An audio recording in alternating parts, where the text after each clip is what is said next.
Welcome to the third session of Philosophy 201 Introductory Logic. In the second session, we discussed why this semester we would be doing symbolic logic. That is why, if our goal is to understand what good human reasoning is like, why we would study symbolic systems, why we would study the form of an argument instead of an argument's content.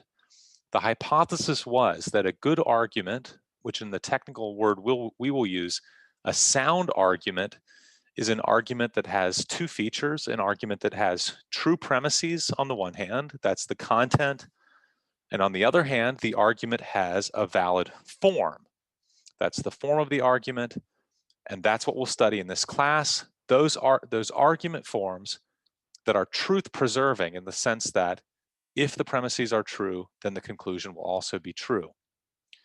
We looked at a few argument forms in the last session. We looked at some valid argument forms, some invalid argument forms, and I promised you that in the next session we would get to business studying the simplest kind of argument forms, and that is what we'll talk about today, the propositional logic forms. So the goal of today's session is to learn how to extract propositional logical form out of sentences of natural language, in this case, English. So sentences written in English. So the goal is to symbolize things in terms of propositional logic. Now, the operative thesis of this session is that every sentence, any sentence we give you, it has one unique correct propositional form. That is, it has propositional structure. It can be broken down into components. The smallest components, which we'll call atomic sentences, are those that themselves have no internal propositional structure. And then every sentence is built out of these atomic sentences, putting them together using logical connectives or propositional connectives. Those mean the same thing. In particular, words such as and, or, and then we'll look at a couple others in this session. Okay, so let's just start right into one of the simplest kinds of cases. Okay, so here's an example of a conjunction, a conjunctive sentence. Roses are red and violets are blue. So if you look at this sentence, there are two sentences within it, two sub-sentences. The first one here, roses are red, and the second one, violets are blue. Then what happens is those two sentences are put together with and. So each of the bits, roses are red, violets are blue, is itself a complete proposition. It makes a claim. It can be true or false. These are two separate propositions. Roses are red, violets are blue, and assembles them and makes a compound proposition out of those two. So now what we will do, remember, our goal is to represent the form of this sentence, these sentences, forgetting the content. So what we want to do is essentially erase what is beyond the form itself. And in this case, the atomic sentences are the smallest bits. That is, we don't, in terms of propositional form, we don't care what's happening inside those bits. So this first sentence, roses are red, it's an atomic sentence. We'll just give a single symbol, say R. And the second one, violets are blue, is also an atomic sentence. It's simple, it has no relevant internal structure, and so we give it a symbol B. Of course, we choose different symbols because these are different atomic sentences. So the form of these two together in the final sentence here, R and B. It's a conjunction. So that's the form. However, very quickly, we'll see that because and, the English word and, which is used as a propositional connective, because it's used frequently, because we want to see it immediately, because we want to be able to manipulate it efficiently, we'll symbolize it. So and is a very special word. It is a form word. So the roses are red, that's the content. Violets are blue, that's content. The and is a form word, and so we give it a symbol so we can see very quickly and transparently the structure, and that written below is the structure of this original sentence. Roses are red and violets are blue becomes R, wedge symbol, B. That's its symbolization. So that's a solved problem, what I've just given you there. That's the propositional symbolization of roses are red and violets are blue. So now in telling you how to symbolize that roses are red and violets are blue, in passing I told you that some sentences have no further internal propositional structure. That is, they are already as simple as can be.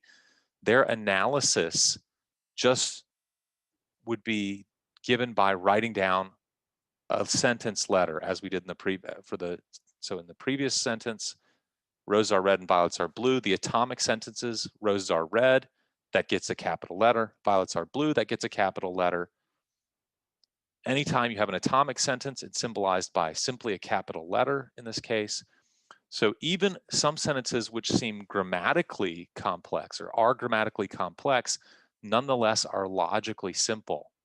So for example, the sentence here, there are infinitely many prime numbers. Now that's a somewhat complex sentence, grammatically speaking. However, you can see it can't be broken up into sub-propositions. That is, there are no propositions inside this proposition out of which it is assembled using connectives, sentence connectives like the word and. So even though grammatically complex, this sentence would be symbolized simply by a letter. Let's, in this case, just say X. So X, it's atomic. That's how this sentence would be symbolized. So to be clear, the definition of an atomic sentence is a sentence that contains no connectives. For a sentence to contain connectives, it must contain some sentences that are connected by the connectives. So equivalently, a sentence is atomic if it contains no proper sub-sentences. There's no sentences inside of it besides itself. And our rule for symbolizing atomic sentences is each is assigned a capital letter. Two distinct atomic sentences get distinct capital letters. Now, we ourselves are the one who choose which capital letters to use to symbolize these sentences because these are just placeholders, right? These are placeholders for the content. We're erasing the content when we translate into symbolic logic and just remembering the form. Okay, so now the next goal. We saw an example of a conjunctive sentence and we saw how to symbolize that using this wedge symbol. Now, the open question is, what other propositional connectives are there? Now, the truth is, in natural languages like English, there are many propositional connectives. And actually, again, our goal in this class is not primarily an empirical goal, that is to go and collect all the possibilities. It's not a linguistic goal, but actually it's a logical goal. And the claim will be that in one sense, the only interesting propositional connectives are the Boolean connectives that you, of course, know very well from things like computer searches, although these Boolean connectives appear in slightly different guises. So today's discussion will be focused on Boolean propositional connectives. So far we've seen and, a well-known Boolean propositional connective. On to the next one, negation. Now, the and connective is what we call binary. It takes two things, two sentences, and makes a new sentence. Negation is what's called a unary connective. That means it takes one sentence and outputs another sentence. So all you need to apply the negation operator is one sentence, and then you get a new sentence. So here's an example. It's a little bit tricky just because negation in English and many other natural languages is thrown in after a predicate. It's not put in at the beginning of the sentence. So we say things like roses are not blue. Now, if one wanted to be logically precise but long-winded, you could translate roses are not blue as it is not the case that roses are blue. So right below this representation shows very clearly the sense in which negation is a propositional connective. That is, if you plug a proposition into this slot here, roses are blue, where roses are blue sits, then it is not the case that always will give you a new sentence out of what you started with. So it is not the case that now roses are blue is atomic. We can use the capital letter B. So then the form looks like this. Once we erase the content and we leave in only the logical structure, it is not the case that B. Like conjunction, we want now to take this propositional connective, it is not the case, and make it transparent by assigning a symbol to it. The symbol we will give for this class is a little sort of hook like this. So it is not the case that gets represented by the little hook and then B. So that final thing down there at the bottom is the answer to the symbolization problem. So how do we represent roses are not blue? We put the not symbol, this little hook thing, and a sentence letter such as B to represent roses are blue. So it is not the case that roses are blue. There we go. So now we have two propositional connectives. We have a conjunction connective and we have a negation connective.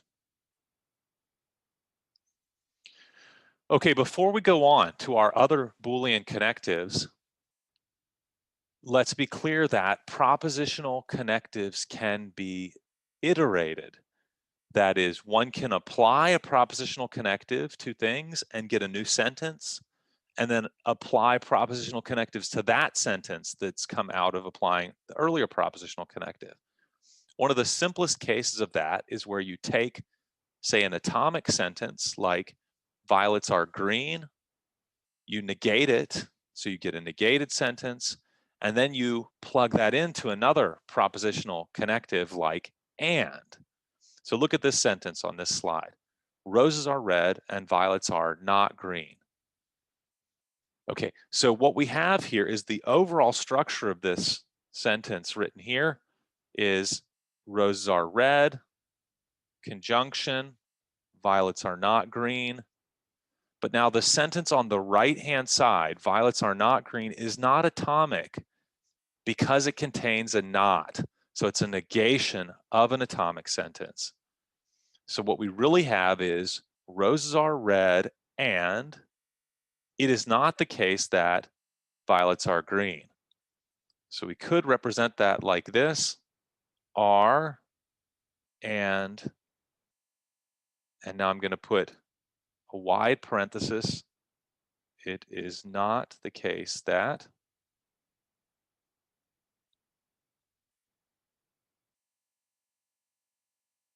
G. So that's the overall form. Or in other words, if you look on the left there, R and, you could just say not G. But now let's finally fully symbolize it. So R and. Now, I'm going to write this twice over because you might think the correct thing to do here would be to put in some sort of parentheses because you might think, now I'm a little bit worried about the order of operations here because the question is, after you apply the negation to G, then you have a complete sentence to which you apply the conjunction, the and operator with the R. Fortunately, we can make a simplifying maneuver here, and that is we can just assume that negation always applies before anything else. And so in this case, we can erase these parentheses. So we just get R and not G. So that's unambiguous because the not applies just to G. Now, if in fact I had done the following, if I had said, violets are not green and roses are red, so just a slightly different sentence, reversing the order of the conjuncts here, that would look like this. If I said, violets are not green and roses are red, so like that. That must be read in this case as the negation, or we say by convention, the negation symbol, that little hook, applies only to G. It doesn't apply to what comes after. As we'll see in just a minute, one can also have sentences like this. That second sentence with the negation symbol followed by something in parentheses says, it is not the case that, and then all the things in the parentheses. So in this particular example, it would say, it is not the case that violets are green and roses are red. Now that's something that's hard to say in English, right? In English, because we don't have parentheses, so we would usually form a different construction. We'll come to that in just a minute. So negation to be unambiguous, if it's next to a letter, like in the first case here, next to G, it applies only to G. If you want it to apply to more than one thing, there need to be parentheses. It applies, if it comes before the parentheses, it applies to the whole thing in parentheses. Okay, so as I just said, it is not the case that roses are red and violets are green. That's a different sentence than what we just saw. It is not the case that if we had parentheses that we used in spoken English, which we don't, of course, we'd say in parentheses, roses are red and violets are green. And so that is this one. It is not the case that roses are red and violets are green. So that would also be a solution to this particular symbolization problem. This sentence at the top of this slide, that's a correct symbolization of it at the bottom. Our next Boolean connective, not surprisingly, is disjunction. That is either something or something else. So here's the simplest kind of example. Either roses are red or violets are blue. Once again, we have two atomic sentences, that is two sentences that can't be broken down further. Roses are red and also violets are blue. Those will get single letters to indicate that they're atomic. So R and B, for example, and then the symbol and the form is either R or B. Once again, we want a symbol. We need a new symbol, a symbol to represent disjunction. So we'll use, in this case, a upward wedge symbol. Now, of course, probably the first couple times you see this, you'll forget which is conjunction, which is disjunction. Don't worry, it'll come after practicing a little bit. We use the up symbol, the upward facing wedge for disjunction. So the final answer, either roses are red or violets are blue, its logical propositional structure is R wedge B.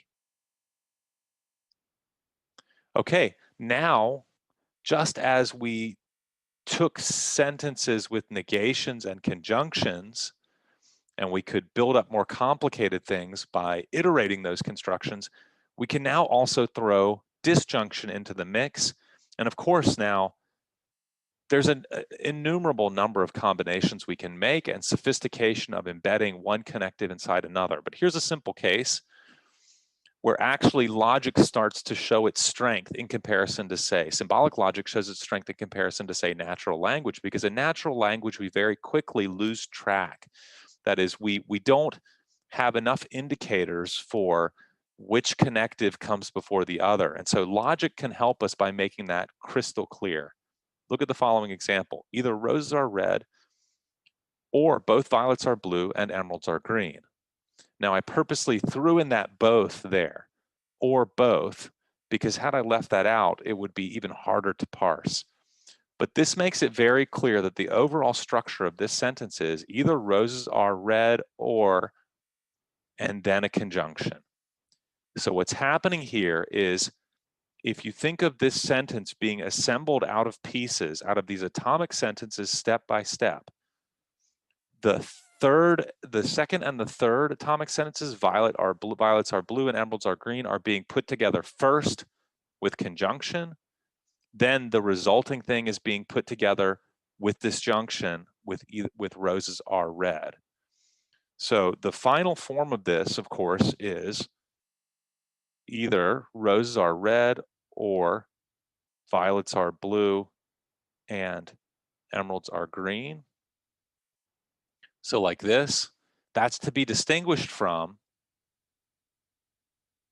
in fact, the following means something quite different.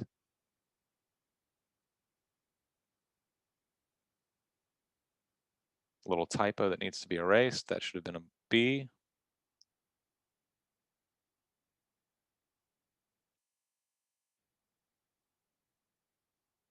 The sentence on the right there, it results only from changing the place of the parentheses, but that makes a huge difference, a fundamental difference in the meaning of those two sentences. The first of those two sentences is a disjunction. It says either roses are red or something. The second sentence is a conjunction. It says both, on the one hand, either roses are red or violets are blue, and emeralds are green. So in particular, the second of those two asserts that emeralds are green. The first of those two does not assert that emeralds are green. The first of those two sentences says either roses are red or, and then something that entails that emeralds are green. So where you place the parentheses makes a big difference for what you mean in this case. Okay, the last central, official, main Boolean connective for our course is the connective that can be paraphrased as if ... then ... Okay, it is obviously a propositional connective in the sense that if you throw in propositions into those blanks, into the first set of dots and the second set of dots, if you throw propositions in there, you'll get another proposition out. So for example, if Biden wins Pennsylvania, then Biden wins the election. What you have there is you have two atomic sentences: Biden wins Pennsylvania. Second one, Biden wins the election. Symbolize those each with capital letters, indicating that they are atomic sentences. Their form put together with if then, if P, then E. As with our other Boolean connectives, conjunction, disjunction, negation, we need a symbol.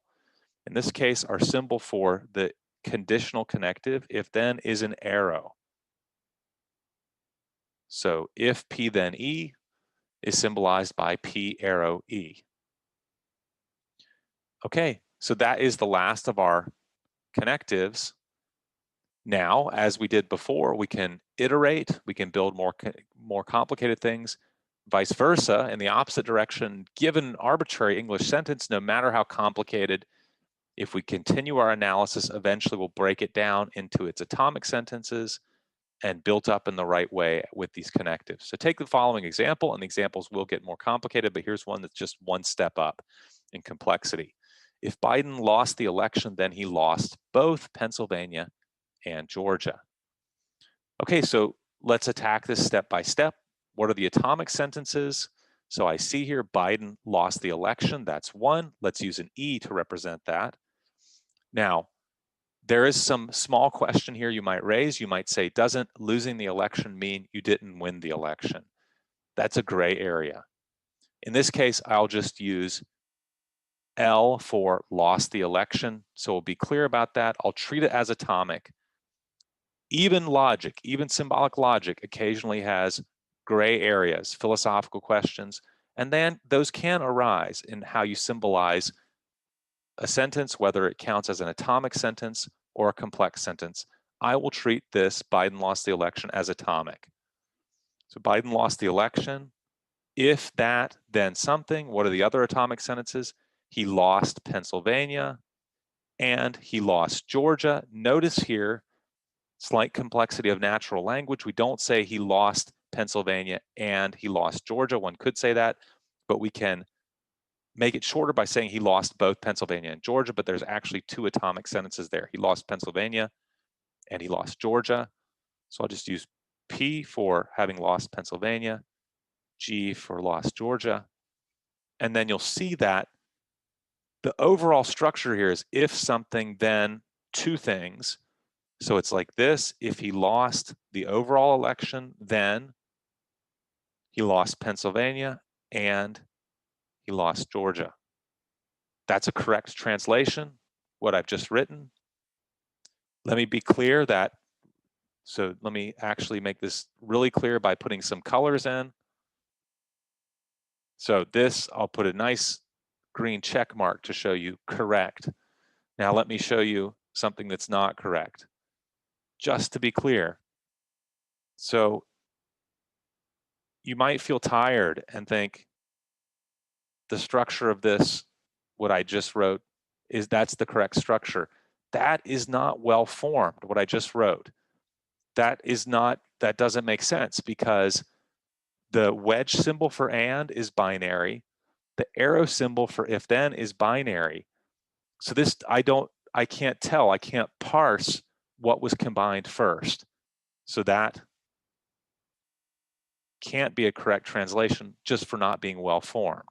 So always when you put things together, binary connectives, and then you're going to apply another connective, parentheses must go around. Okay?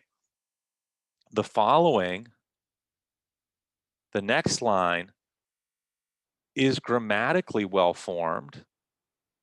So that is perfectly reasonable as a sentence of symbolic logic, as a formula of symbolic logic.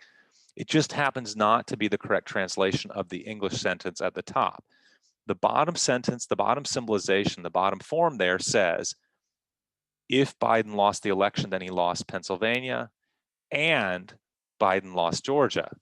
Now, again, in English, you would have to say something like, it would be very complicated to say that last thing. You'd have to say, it's true that if Biden lost the election, then he lost Pennsylvania. And by the way, he lost Georgia. Okay, so the Georgia bit would have nothing to do with the first bit. So this last thing can't be what's intended by the English sentence at the top. Okay, so it's different because of where the parentheses went. Okay, now the remainder of this session will do two things. The first thing is I will explain a few what you might call peculiar constructions. And basically what that means is these are constructions of natural language that actually are secretly expressions using Boolean connectives. And so it's good to know where these come up because you'll see them quite frequently. The first one is the phrase neither nor. Okay, so we often say things like neither P nor Q. Now, that actually, if you think about it for just a minute, is in fact just not or. In the following sense, neither P nor Q is precisely not P or Q. So it says no to that disjunction of P or Q, which means both must be false. Now you might, if you thought even a little bit more, you might think, wait, no, neither P nor Q means not P and not Q, not P and not Q. So you might think, no, this is neither P nor Q. And you would also be correct.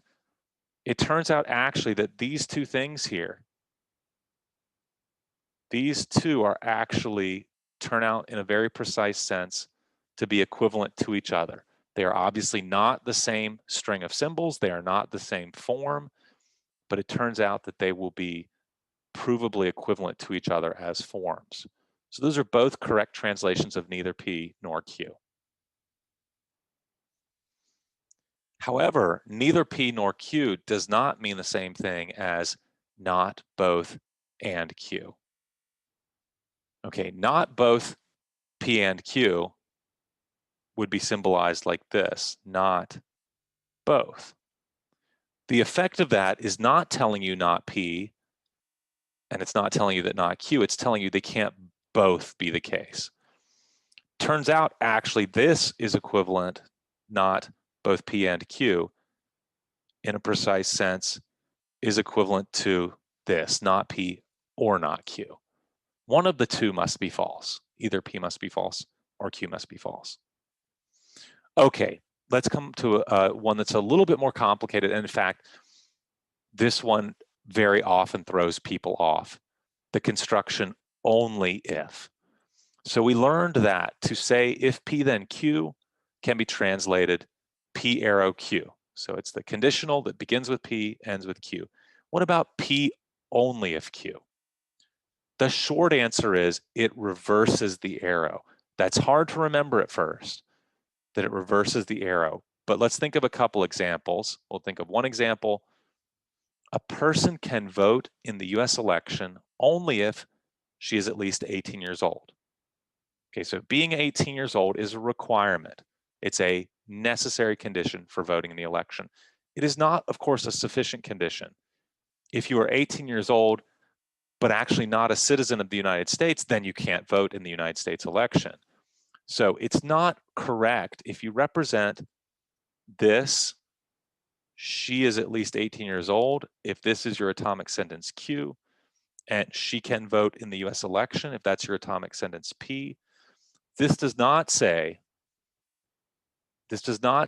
if Q, then P. It does not say if she is at least 18 years old, then she can vote in the US election. What it does say, it might seem a little bit backwards, it says if P, then Q.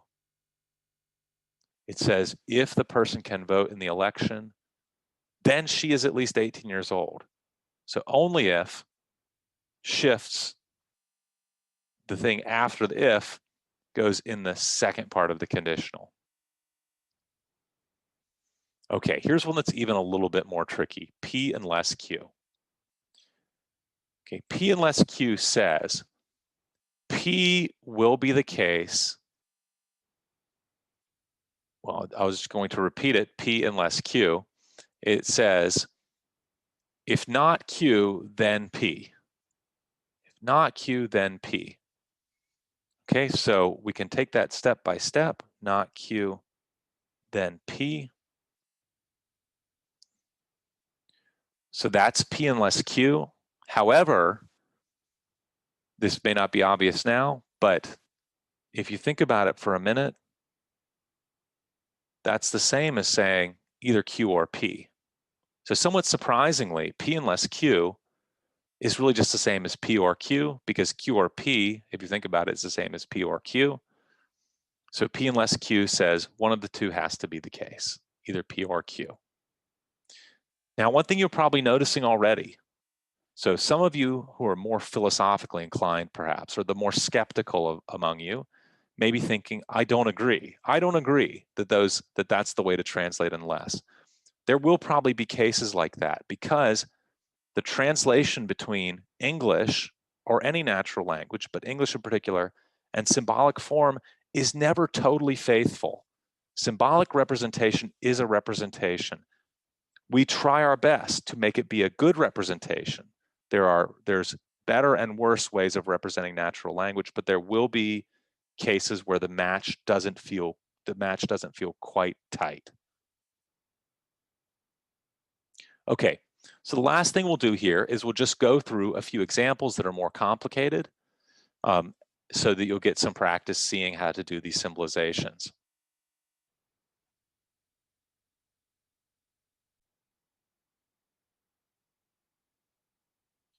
Okay, so let's start out here looking at number 1. If Jones isn't a crook, then neither is Smith. Now, in this case, the phrase after then, neither or neither is, actually doesn't add more content. It just reinforces the fact and not. So it says, if Jones isn't a crook, then Smith is not a crook. Okay, so let's look now for the atomic sentences. So if Jones isn't a crook, Jones isn't a crook is not atomic. It is the negation of the atomic Jones is a crook. So maybe let's use J for Jones is a crook. Let's use S for Smith is a crook. Then this says, if Jones isn't a crook, if not J, then not S. Now, typically in translation problems, we will ask you to be very clear, symbolization problems, what your atomic sentences are. So let me do that here for you in this case. So in other words, my dictionary, so to speak, here is J is the sentence, Jones is a crook, and S is the sentence, Smith is a crook. Okay, so there's a solved symbolization problem. Okay, so on to number 2. If I will graduate provided I pass both logic and history. Now, we see this might at first actually look as if the whole thing is atomic, although there is this and at the very end, but the problem is the overall structure seems to be put together with, so that I will graduate and then provided, and provided is not something we've learned a symbol for. However, it's very close to the symbol, the phrase, if, then. So I will graduate provided, it looks like what that's saying is if the thing that comes after provided, then the thing that comes before provided. So provided I pass both logic and history says if I pass both logic and history, then I will graduate. If I pass both logic and history, then I will graduate.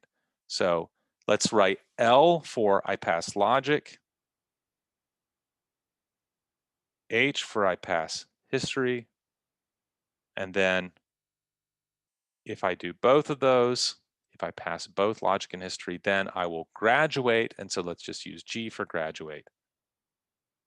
So there's the overall logical structure, symbolic form of this sentence. If I pass logic and I pass history, then I graduate. Okay, now in this next few sentences, I've got capitalized phrases to kind of give away the secret of what the atomic sentences are here. So in number 3, I will succeed only if I work hard and take risks. Here's that nasty only if. And if you flip back and look and remember that only if just turns if then around. And so in this case, it says really, if I succeed, then I work hard and take risks. So I will succeed only if I work hard and take risks is the same as if I succeed, then I work hard and take risks. Then that's easier because we have our first atomic, succeed, and then we're going to say if that, then work hard, W, and take risks, R. If I succeed, then I work hard and take risks. Okay, so that's number 3. On to number 4. Jones will win the championship unless he gets injured, in which case Smith will win. Now this is definitely getting to a higher level of complication. We're going to have to think a little bit about this one. Jones will win the championship unless he gets injured, in which case Smith will win. So that's especially, let's for the moment shove the in which case a little bit off to the side. We're not totally sure how to deal with that yet, but the first part we can symbolize. So Jones will win the championship unless he gets injured. Now, if you flip back, you remember that's really just or. Jones wins the championship or he gets injured. Okay, so Jones wins the championship or Jones gets injured. Another way to put that, I'll just write down below that as an equivalent. If not injured, then Jones wins. Those two things, J or I, not I, then, if not I, then J, these are equivalent. You may not be totally convinced of that yet. I'll convince you later. But that captures the first bit of this sentence before we get to the in which case. In which case, Smith will win. Okay. Now, if we think a little bit harder about what's going on, let's think about this in which case now. What is that referring back to? In which case? It's saying in the case he does get injured. So if he does get injured, then Smith will win. Aha. So that actually, if we look at the second version, the bottom version, if he does get injured, then Smith will win. Okay.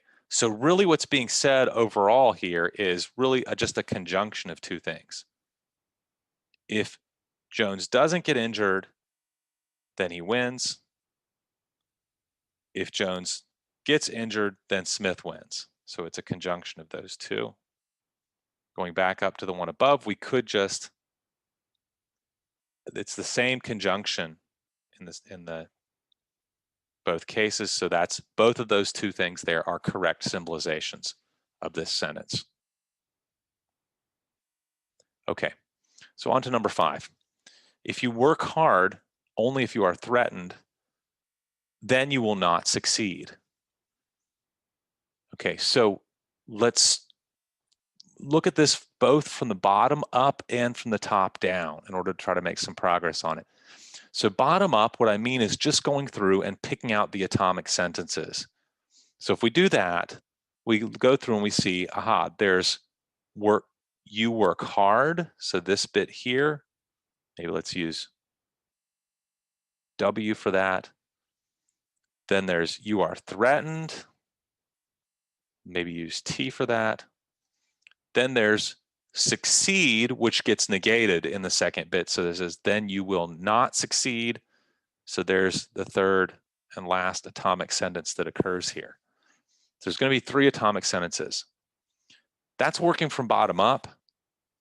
And we could actually now start to try to see how they're put together, but I find it helpful now to look from top down. So let's ask ourselves now, what's the overall structure of the sentence? What's actually being asserted? And I think the overall connective that governs the whole sentence is the second. It's the if. It's the then that is here, which connects all the way back to the if that's here. So what's happening is the overall sentence says, if something, then you will not succeed. What comes after that if is you work hard only if you are threatened. So let's start by doing this. Let's just leave a blank for what's going to come this bit. You work hard only if you are threatened. And write if whatever this, then you will not succeed. Okay, so that's the overall structure. Now, working back down, how do we represent that first bit, the antecedent of the conditional? You work hard only if you are threatened. Once you remember how you represent only if, you think, well, that's not actually that bit that hard. It's work hard. If you work hard, then you are threatened. Work hard only if you are threatened is if you work hard, then you are threatened. Okay, I'm saying that basically out of memory. As I say it, it doesn't sound transparently obvious to me, but it is the case. That's how we represent only if. Okay, so that's number 5. The overall logical form of number 5 is this compound here that has 2 conditionals. Okay, number 6 and last. If you concentrate well, only if you are alert, then, provided that you are wise, you will not fly an airplane unless you are sober. Okay, so significantly more complicated at this stage.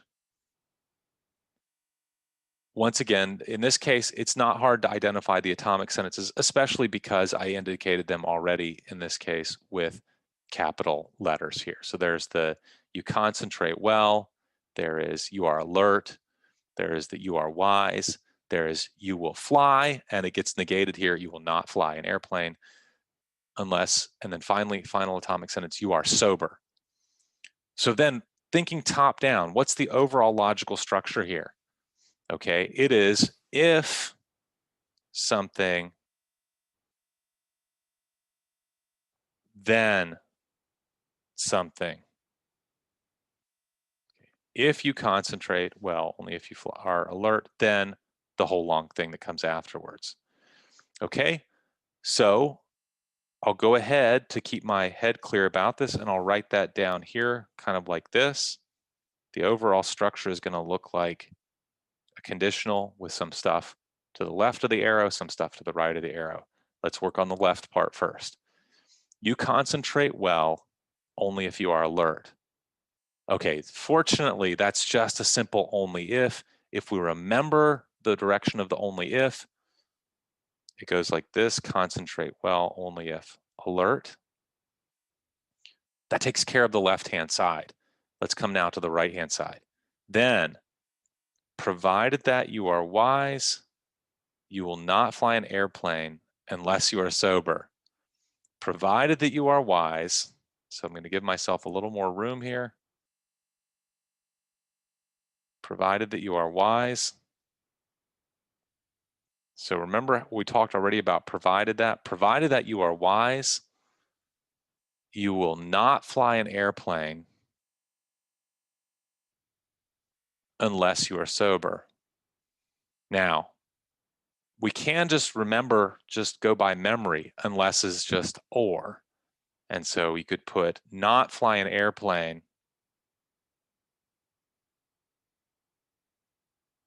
or sober. Okay, I'm just doing a double checking my parentheses to make sure I have enough of them, because now on the left-hand side, we have two parentheses marking off this conditional if C then A. On the right-hand side, we have our second set of parentheses covering just not F or S, and then a larger set of parentheses covering the whole conditional if W, then that thing. Now let's just do a double, what we would call a sanity check, to make sure that we agree that the not F or S is the correct representation of what's going on there at the last part. So provided that you are wise, you will not fly an airplane unless you are sober. So provided that you are wise, if you are wise, then you will only fly an airplane if you're sober. You will only, if you fly, then you're sober. So that's like this. Now you might think, well, wait, that's very different than not F or S, but in fact, those really do say the same thing. So if F then S is the same thing as saying either not F or S. Either not F is the case or S. However, the following would also be a completely legitimate translation of this long, complicated sentence number 6.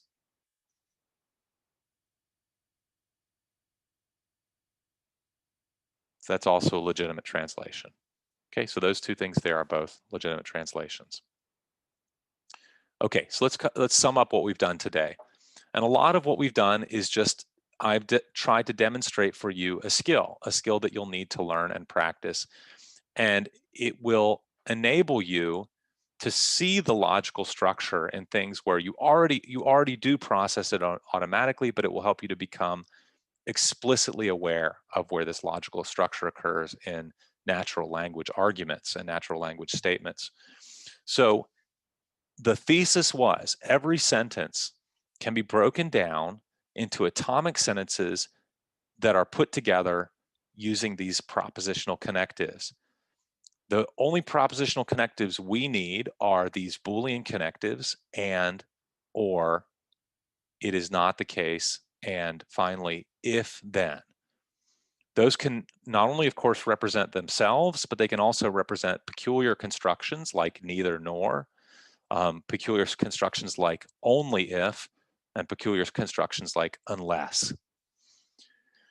Finally, be reminded that the concept of atomic sentence, that means a sentence that has no non-trivial internal propositional structure. So just like in the world of chemistry, an atom, in fact, the Greek word for atom means something that is indivisible, something that has no parts inside of it. An atomic sentence is a sentence that has no sentences inside of it that are put together using propositional connectives. Okay, so that's where we end today with the discussion of the propositional structure. Beginning in the next session, we'll learn how to start writing arguments using propositional structure.